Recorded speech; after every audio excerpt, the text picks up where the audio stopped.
مصر وليبيا بلد واحدة ومصالح واحدة وأمن واحد واستقرار واحد، لكن الموقف الآن مختلف. الموقف الآن مختلف.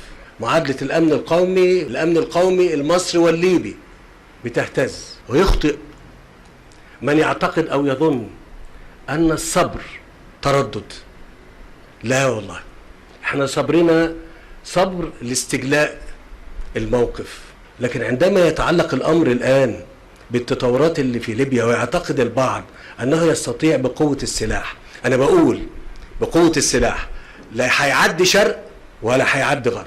كونوا مستعدين لتنفيذ أي مهمة هنا أو إذا تطلب الأمر خارج حدودنا. لما نيجي نقول للقوات دي تتقدم، هذه القوات ستتقدم.